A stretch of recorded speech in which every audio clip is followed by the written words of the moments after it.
Hello everyone, and welcome back to my channel, where in this video I will be providing a channel update to highlight a few milestones that we have managed to achieve over the last few months.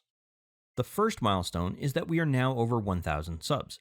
We passed this milestone early in September of this year, but I was unable to really focus on this and thank everyone due to the work, training, and recording schedule that I had set for myself.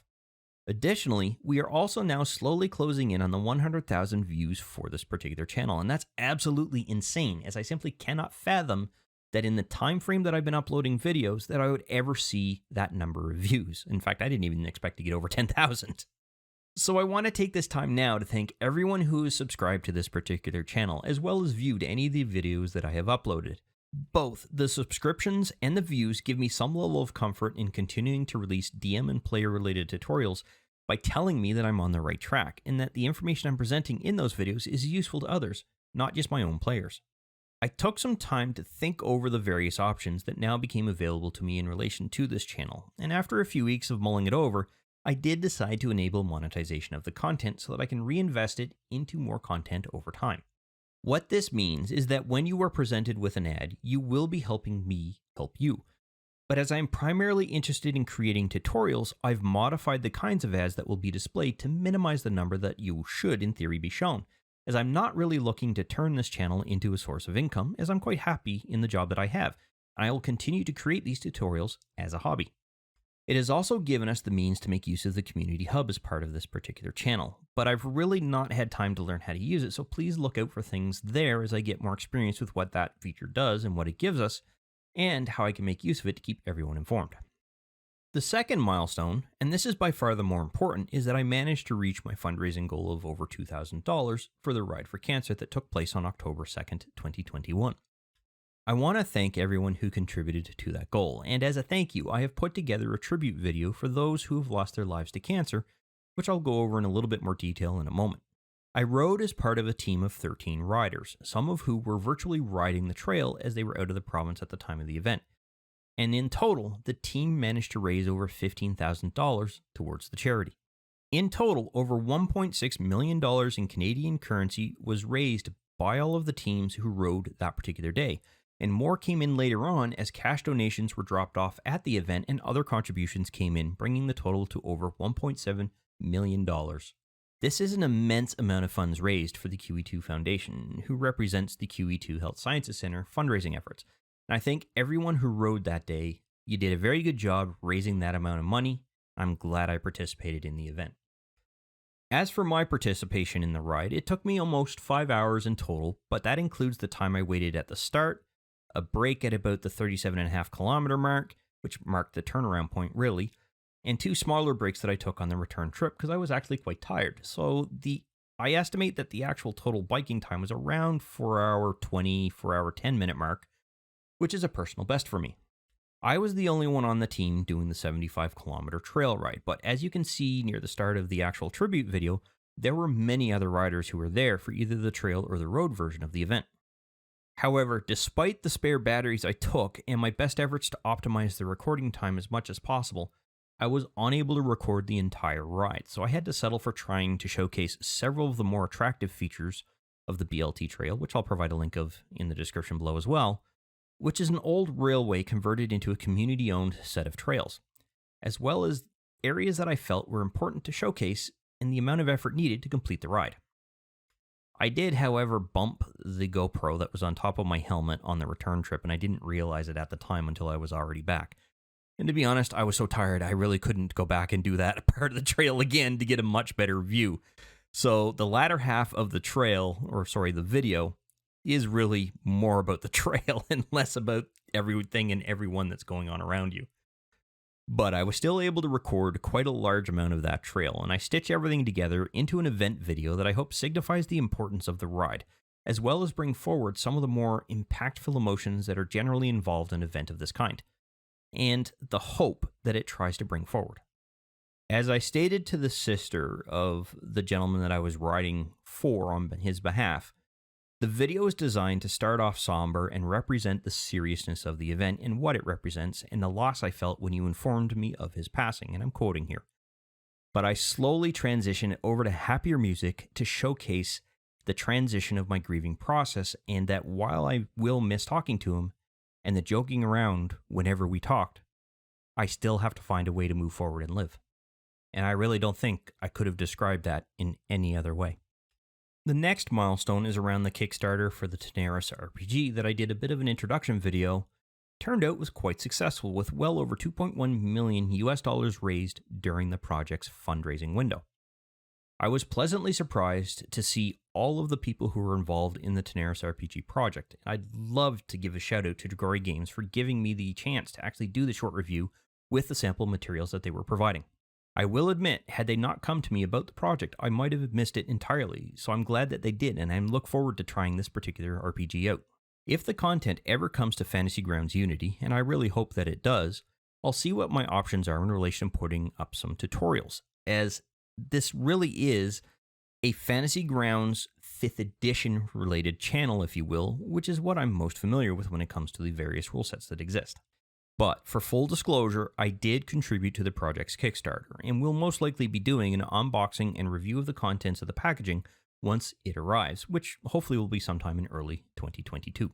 As with anything, and I hope it doesn't happen, that time frame might slide a little bit, as it depends entirely on how smooth their production run goes and if any issues arose as part of that process. So you can't hold fast to the official deadline that they're providing, but you can certainly hope that everything goes well for them, and I sincerely wish the best for them when it comes to a smooth run, so I'm really looking forward to the day that this thing arrives on my doorstep. And I do want to congratulate Dragori Games for such a really good fundraising effort. As far as I know, this is actually the highest amount raised for any RPG kind of platform that's there on the Kickstarter platform. The last few things I'd like to go over are once again related to the current recording schedule and what I have planned for the channel over the next coming months. I have nearly completed the class tutorials for both Xanathar's Guide to Everything and Tasha's Cauldron of Everything, which only has a few classes remaining in both modules at the time of this recording.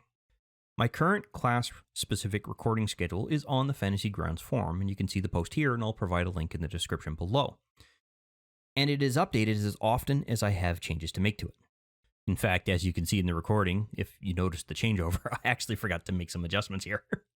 It will give you an idea as to where I am in a specific module for the classes when the video will be published, while also providing links to other videos for the various classes that I have published already, which you can find a little bit further on down as I summarize all the classes here. Once I've completed the classes in Xanathar's Guide to Everything, I will be transitioning to releasing a class video once per week so that I can begin to focus on more DM-related tutorials. Admittedly, though, one of my limitations is around map creation within Fantasy Grounds Unity. Despite the number of times I've watched Joshua Watmo, hopefully I've pronounced that name right, breeze through his tutorials with all of the explanations he's gone over, I'm still running into issues, and I just can't really explain them because my brain just really isn't functioning right when it comes to dealing with map creation. It is one of the reasons I've not really done a tutorial on that just yet, but I'm hoping to get comfortable enough with it so that I can go through it and help anyone else who may be running into the same issues that I have run into by providing some of the realizations that I myself have had to make while going through it. But map tutorials, I'm not necessarily going to focus on 100% because I have many other areas within Fantasy Grounds that I can go through and cover. Some of the upcoming videos will be specific to the campaign that we started. I think it was in late 2020, maybe early 2020. I can't exactly remember when. Some of them will be related to videos where I'm going to go through and update topics I might have already covered for Fantasy Grounds Unity, but are now classified as out of date because how those features were used then is not necessarily how they're used today. And that is because when I started doing the Fantasy Grounds tutorials, a lot of those features were still going through development passes that may have thus triggered how they actually function from a user interface perspective. So I'm going to have to go through and redo some of those. But the other things that I'll go through is come up with any other DM or player made specific tutorials that I think will be useful within Fantasy Grounds itself and make sure that they're out there and available for everyone to use. However, when it comes to the weekly class videos, which I will shift to once I've completed Xanathar's Guide to Everything, I will work to finish off the few remaining class specializations that I have left to cover in Tasha's Cauldron of Everything before I transition into Van Richten's Guide to Ravenloft, as well as the Sword Coast Adventurer's Guide, which you see here in the list. as there are a handful of class specializations and classes that were introduced there. I will also look into redoing some of my earlier class videos to bring them forward to my current recording standard, which includes the shorter format and the broken up base class videos so that they are not 2 or 3 hours long, as well as align them with the new techniques that I've learned since they were last recorded. Additionally, I will also be looking at covering any new classes in any other modules that I've not yet purchased, such as Guildmaster's Guide to Ravnica, and maybe even Explorer's Guide to Wildmount, and keep an eye open for any new classes and their specializations that were introduced in other supplements as they are released, or as I acquire them for Fantasy Grounds. And the last thing I want to go over is around the channel branding. Some of you have noticed that I now have a new icon that's been there for a little bit, but I still haven't put up any banner. And that is because I'm actually struggling trying to find someone who is willing and able to actually do the concept art that I have planned for that particular portion of the YouTube webpage. And I'm just not able to find anyone who's able to do it. The style that I'm really looking for is the same kind of graphical style that you see within the actual modules. So the artistry and the caricatures and the way that the creatures are lit and shadowed and characters are lit and shadowed, stuff like that, blended with a sort of real world situation that is presented on a monitor and displayed in a way that it looks like everything's exploding out of those monitors, specific to Fantasy Grounds. And I'm really struggling trying to find someone who's able to come up with that kind of artistry and fit it into a YouTube banner. So if someone knows anyone, please add the information in the description below so that I can at least start a conversation with them, see if there's anything that they can do.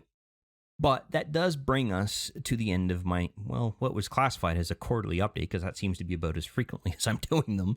And once again, I wish to thank everyone who continues to watch my videos, as well as anyone who continues to subscribe to my channel, clicks the likes or the dislikes button. It doesn't really matter to me. If there's a lot of dislikes, then I look at that video and go through and try to figure out what went wrong from a formatting perspective. But I do ask, if you are clicking the dislike button, please let me know why you disliked it so that I can make adjustments going forward and make the content more suitable to something that you might like. Now, granted, I'm not going to try to please everyone when it comes to stuff like that. I'm going to stick to a very common platform and cover the bases on everything. But if someone doesn't like a video, I'd at least like to know why. So if there is something I can change, I can do so. And for those of you who are watching my videos but aren't necessarily subscribed to my channel, I do encourage you to do so, as it does help the analytics for the channel, as well as potentially exposes this content to other viewers who may in fact be interested with this particular type of content. But I'm not going to push that.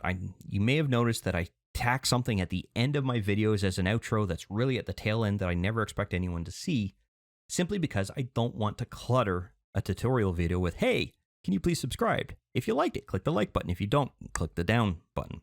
It really doesn't matter to me. I'm creating these tutorials primarily for myself and to be able to use them for my players. Anyone else that happens to be able to make use of them is a benefit, in my opinion.